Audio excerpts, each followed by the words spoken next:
Your Excellency, this tribunal is historical in the sense that it has trodden on completely new ground because there have never been proceedings to invoke Article 251 of the Constitution throughout the history of this Constitution. The tribunal embarked on the assignment immediately upon being sworn on 2nd December 2022.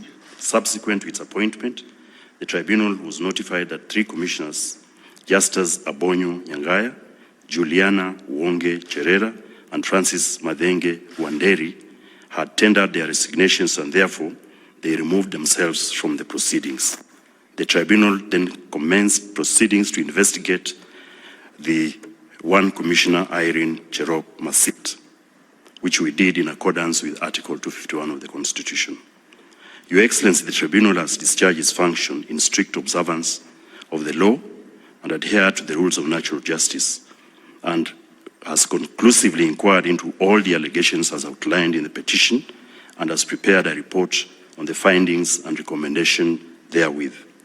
Your Excellency, the findings derived from the investigations have satisfied the tribunal that the allegations of serious violation of the Constitution and other laws and gross misconduct have been proved to the required standard to qualify our recommendation for the removal from office of Commissioner Irene Cherop Masit.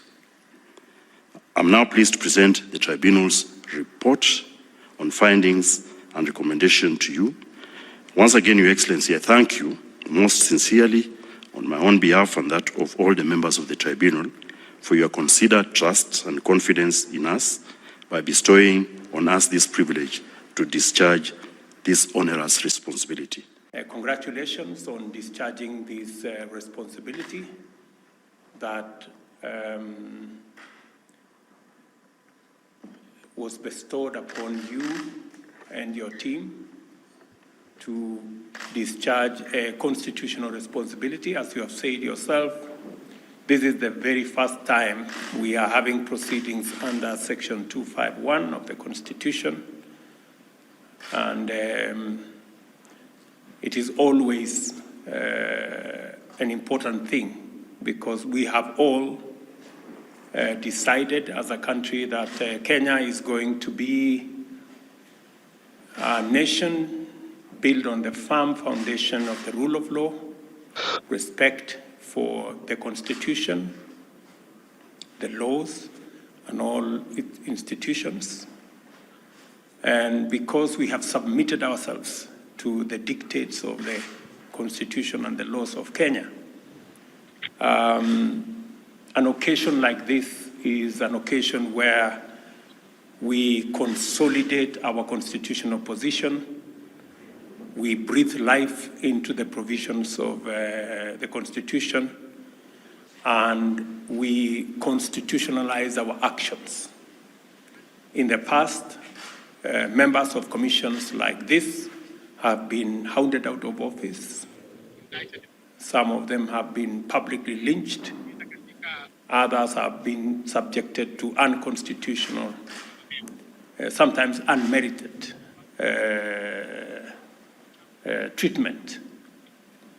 But when a constitutional office holder is given an opportunity in the manner in which the Constitution provides, it is an opportunity for one to discharge their innocence and to present facts.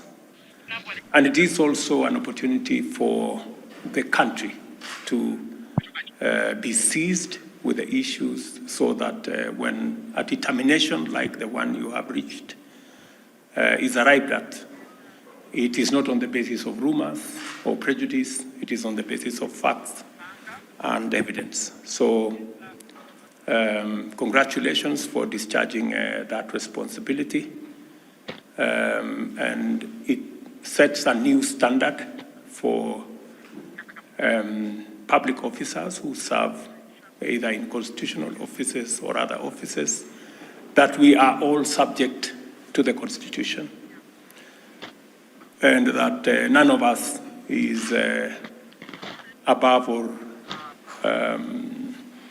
above the law in whatever manner.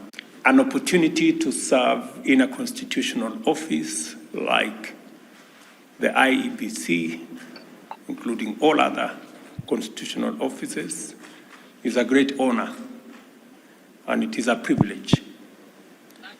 And officers who serve in offices like this must realize that as they discharge their mandate, they must do it in accordance with the Constitution, and they must perform.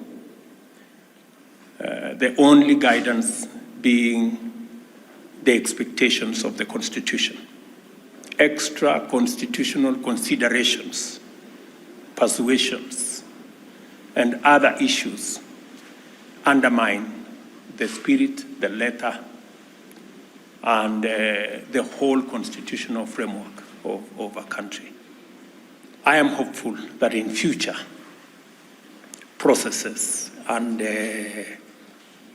institutions will be built that have sufficient competence and build on the firm foundation of the law and the Constitution so that they can withstand any influence or threats or all manner of blackmail that sometimes accompanies public office, and be able to discharge their responsibility in a fair and in a just manner.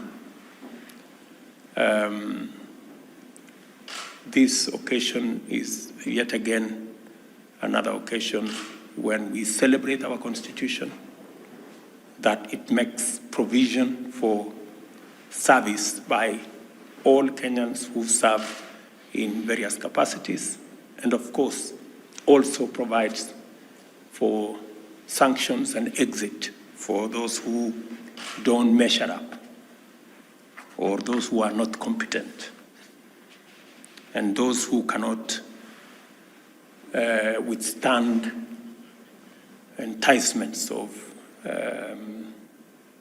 extrajudicial and extra-legal bodies and what comes with it. So I am truly grateful to you, Mr. Chairman, and your team for discharging this responsibility. I know that as Kenyans, all of us, when called upon to perform a public duty like the one your tribunal has performed, it is an occasion to demonstrate patriotism and to demonstrate the mettle all of us are made of